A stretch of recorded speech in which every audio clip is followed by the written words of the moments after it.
I do want to ask you about the casting of the character of Roy Neary, the electrician, because I've interviewed Richard Dreyfuss many times, and he loves to tell the story. And I don't, Richard loves to tell stories, and in the process, maybe gets a little bit carried away, just to juice the story a little bit. But you were working on Close Encounters while making Jones, correct? Yes. So you're working on it, you're crafting it, writing it, and you're shooting it on Martha's Vineyard, right? You're making it.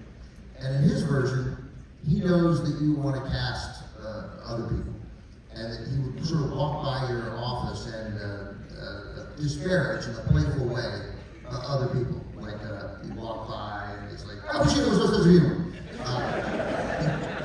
Doesn't help relax boyhood wonder, you know?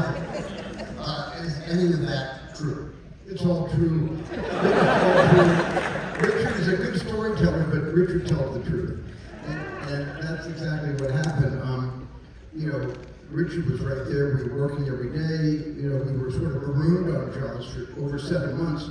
About 5.5 of those months on Martha's Vineyard before coming to Catalina Island off the coast here. And so we spent a lot of time with each other, and I was working on the script while we were making Jaws, and it's exactly what happened, because I had different people in mind to play the different parts. Stevemcqueen, is that I went to Steve. He read the script, and he was great. He read the script, and he invited me up to his beach house to talk about it, and he opened up a can of Colt 45 beer, and I wasn't a drinker. He didn't understand why I wouldn't drink the beer he put right in front of me, but we sat there, and he told me how much he really liked the script, and then he told me that he was not going to be Roy Neary, and I asked him why, and he said, interesting, he said, because at the very end, Roy Neary breaks down, he's crying at the end, and I don't do that. And I said, no, I said, I'll cut it out. And he said, no, because when I read your script, it made me cry that moment. You can never cut that out. It's interesting. The way I read it, and obviously you know better, being in the room with the Colt 45s, the undrunk Colt 45s. I read it as that he couldn't cry on cue, but you were saying he doesn't. Like he doesn't. That's not something he was interested in doing on camera. Yeah, exactly. Well, it's very good. And then those other guys, you know, the usual suspects of brilliant actors of the time, Pacino, Hoffman, Hackman, Nicholson, they were all in your head, maybe?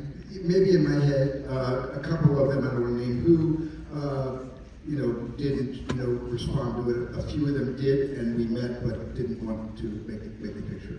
It was a pretty far out idea for a movie in those days anyway. Sure. It was pretty crazy. And is this for you the way, as audience members who see films they love and identify with and connect with on an emotional level, and then afterwards it's sort of impossible to imagine anywhere else?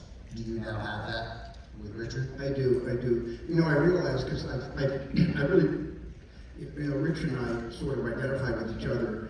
And in a sense, when Truffaut makes movies, he kind of casts himself. And what I didn't realize was I was going to wind up casting myself to play, because that is how I identify with that kind of a character, and I wrote it from what I know.